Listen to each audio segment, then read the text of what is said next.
tal estáis? Estamos a 14 de marzo de 2025. El 14 de marzo de 2020 se organizó una de las mayores farsas de la historia de España, con consecuencias que llevamos pagando durante estos 5 últimos años y que Dios sabe hasta cuándo las seguiremos pagando. Una farsa que nos encerró en nuestras casas, que le llevó a mucha gente a ponerse un producto en los brazos de consecuencias imprevisibles, una farsa de la que a día de hoy, lejos de pedirse explicaciones, se entra en el debates del y tú más. ¿En qué residencias, en las residencias de qué comunidades autónomas murieron más ancianos? ¿En las del PP o en las del PSOE? Y tú más, no, fueron más en las de uno, fueron más en las de otro. Se quedan en números sin entrar a valorar que lo que sucedió fue que se aplicaron unos protocolos criminales que provocaron, pues, daños irreversibles y la pérdida de muchas vidas. Parece que hemos aprendido muy poco en estos últimos 5 años. Y hemos aprendido más tan poco que ese que veis ahí en vuestra pantalla, que estaba de presidente del gobierno por aquel entonces, sigue ahora de presidente del gobierno después de lo sucedido en marzo del 2020 y después de lo sucedido el 29 de octubre de 2024 en Valencia. Ahí sigue, sin que la población española mueva un dedo a estas alturas de la película,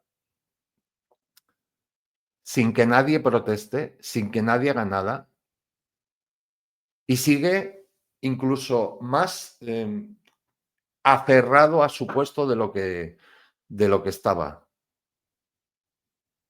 Una historia surrealista, una historia increíble, una historia que cuando se analice dentro de unos años con la perspectiva que da el tiempo, será difícil de creer para quien lo analice. El pasado día 6 de marzo publicábamos un artículo en El Diestro que voy a compartir con vosotros, os voy a leer.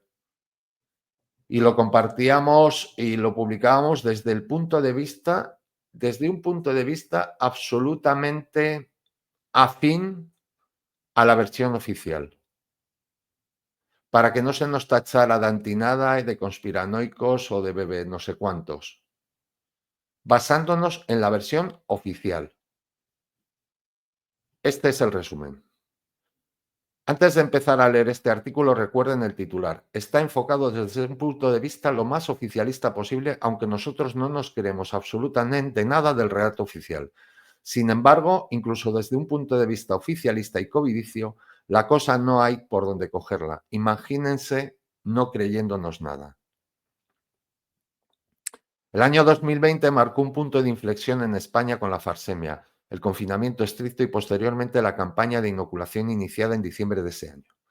Si bien el gobierno de Pedro Sánchez presentó unas medidas como una respuesta satanitaria supuestamente necesaria, han surgido numerosas críticas sobre la legalidad, transparencia y gestión de la crisis, incluyendo el manejo de los brebajes. Este artículo expone las mentiras, contradicciones, manipulaciones y falsedades del Ejecutivo durante el confinamiento y los estados de alarma declarados inconstitucionales, así como las irregularidades en la inoculación, el ocultamiento de efectos primarios y el reconocimiento oficial de cientos de muertes asociados a los brebajes. Primer estado de alarma, inconstitucionalidad y suspensión de derechos fundamentales. El 14 de marzo de 2020, el Real Decreto 463/2020 instauró un estado de alarma que restringió severamente la libertad de circulación y otros derechos fundamentales. En julio de 2021, el Tribunal Constitucional lo declaró inconstitucional por exceder los límites de esta figura jurídica, requiriendo un estado de excepción para justificar una suspensión de derechos de tal magnitud. El Gobierno insistió en que actuó dentro de la legalidad para salvar vidas, pero el fallo reveló una manipulación al evitar un marco legal más garantista, ignorando advertencias previas de juristas y partidos opositores. 2. Mentiras y contradicciones en la narrativa oficial. Antes del confinamiento, el gobierno minimizó el riesgo del bicho. El 8 de marzo de 2020 se permitieron manifestaciones masivas como las del Día de la Mujer, pese a las alertas del Centro Europeo para la Prevención y Control de Enfermedades sobre la transmisión comunitaria. Fernando Simón afirmó que no había riesgo significativo, una declaración contradicha por el colapso sanitario posterior. Además, Sánchez aseguró que España estaba preparada, pero la escasez de material sanitario y la falta de reservas estratégicas desmintieron esta narrativa. Estados de alarma posteriores, más inconstitucionalidad y abuso de poder.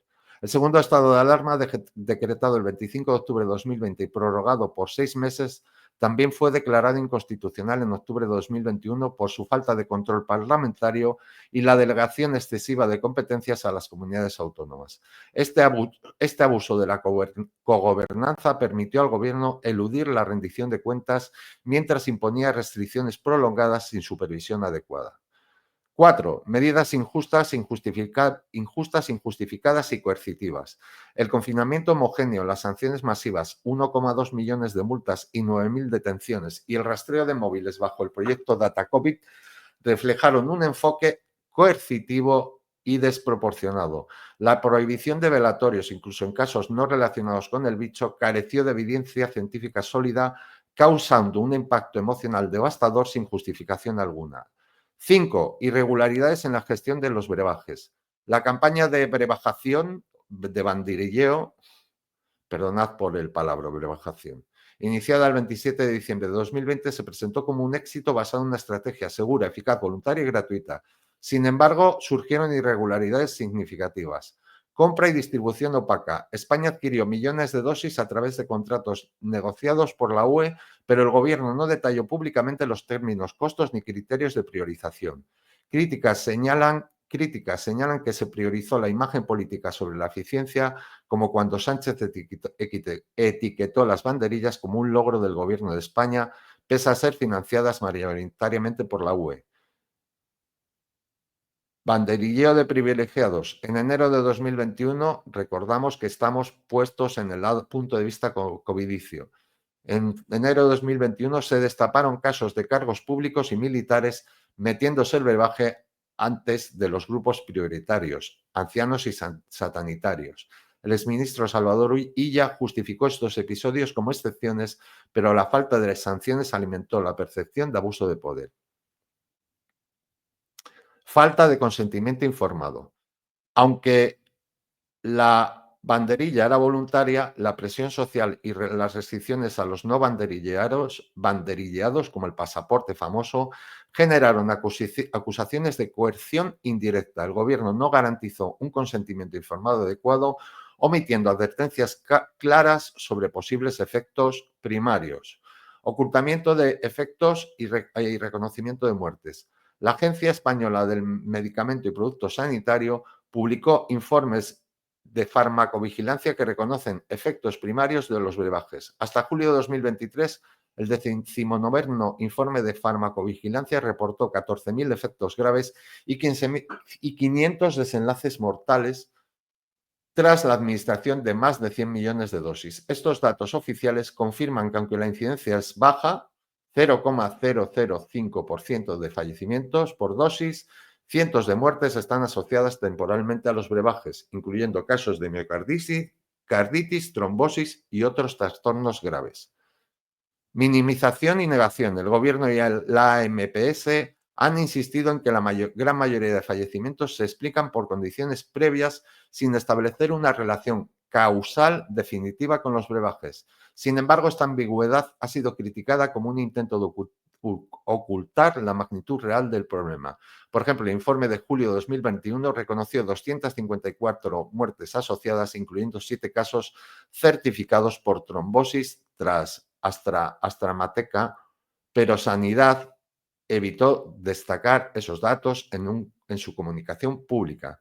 Falta de investigación independiente. No se creó un comité científico independiente para analizar los efectos adversos y el Gobierno rechazó investigar a fondo las muertes reportadas. En abril de 2024, el Ministerio de Sanidad se desentendió de las víctimas argumentando que lo hicieron voluntariamente, una postura que contrasta con las presiones sociales ejercidas. Censura de datos. Asociaciones como Liberum denunciaron que la AEMPS no ha proporcionado información desglosada por lotes, dificultando la trazabilidad de los efectos. Un informe independiente citado por medios como The Objective sugirió que 14 lotes específicos podrían estar vinculadas a 200 muertes, pero Sanidad no ha confirmado ni refutado esas cifras con transparencia. Efectos silenciados, trombos, miocarditis, pericarditis, alteraciones menstruales o trastornos neurológicos figuran entre los efectos reconocidos por la EMPS y la Agencia Europea de Medicamentos. Sin embargo, estos riesgos no se comunicaron adecuadamente al público durante la campaña y médicos denunciaron presiones para no reportar casos que contradijeran la narrativa oficial de seguridad. 7. Manipulación informativa y opacidad. El gobierno controló la narrativa a través de RTVE y negó la existencia de un comité de expertos independiente para la desescalada, pese a afirmarlo inicialmente. En el ámbito de los brebajes, la falta de acceso a contratos, la minimización de efectos y la ausencia de un sistema de compensación para víctimas refuerzan las acusaciones de opacidad. En contraste, países como Estados Unidos o Reino Unido cuentan con programas de indemnización por daños, algo que España no ha implementado.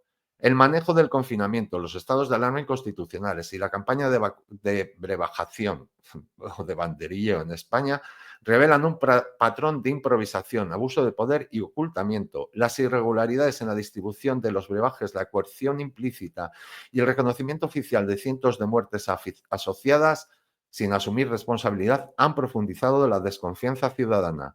A 6 de marzo de 2025, el gobierno de Sánchez sigue sin responder plenamente a las víctimas ni esclarecer los datos, dejando un legado de opacidad y preguntas sin resolver. Recordad que este artículo está publicado el pasado 6 de marzo y está hecho desde un punto de vista totalmente oficialista, sin entrar en lo que ya sabemos, sin entrar en el lado negacionista. Digamos que lo hacemos desde el debate desde un punto de vista de datos completamente oficiales y de datos oficiales basados en la información proporcionada por el propio gobierno y por los medios de comunicación oficialistas que sabéis que fueron cómplices de ellos. Han pasado 5 años. 5 años más tarde siguen sin depurarse responsabilidades.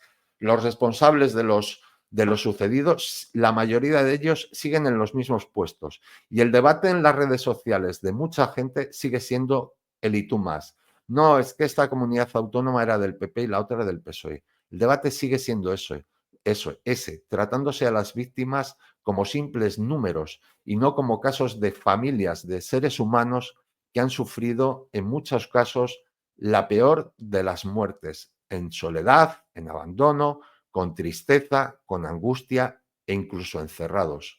Y por supuesto, con unos procedimientos de tratamiento absolutamente inhumanos. 5 años más tarde, seguimos sin aprender nada, seguimos sin exigir responsabilidades y seguimos manteniendo a los mismos. Por ejemplo, ese que aparece en la foto.